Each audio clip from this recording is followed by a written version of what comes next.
Hi guys, welcome back to my channel. For today's vlog, I'm going to update you the LRT to East Extension, particularly at Emerald Station, sa harapan lang mismo ng Robinsons Metro East and Santa Lucia Mall. At lalakarin ko lang guys, papunta doon from Ayala Malls Feliz at ang lapit lang naman. FYI guys, the extension has two additional stations, namely Emerald Station in Barangay San Roque, Marikina City, and Masinag Station in Barangay Mayamot, Antipolo City. This station will direct link to SM City Masinag.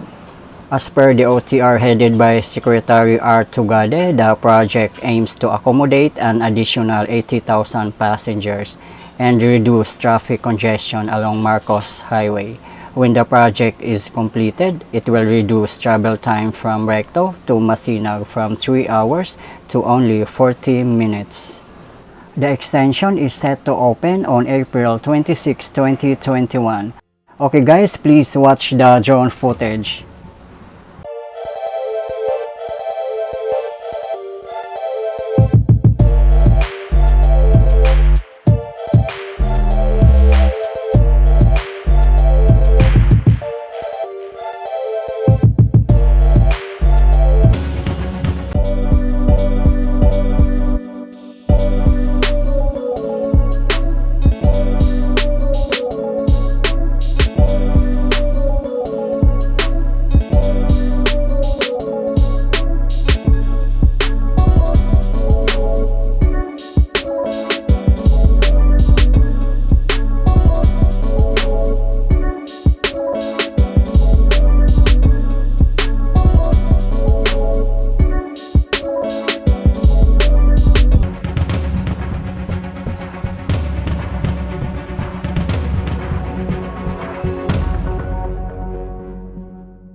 Excellent job, DOTr headed by Secretary Arthur Tugade, Build headed by Secretary Mark Villar, and Duterte administration.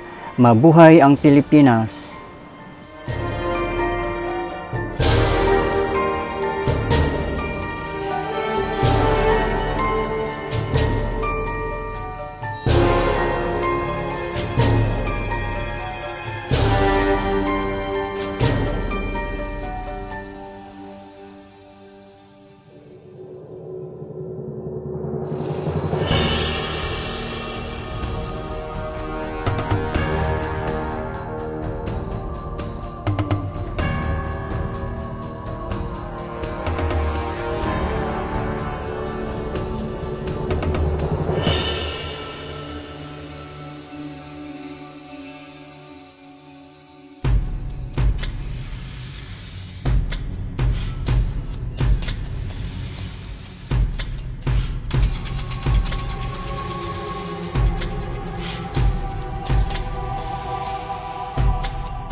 Okay guys, thank you so much for watching.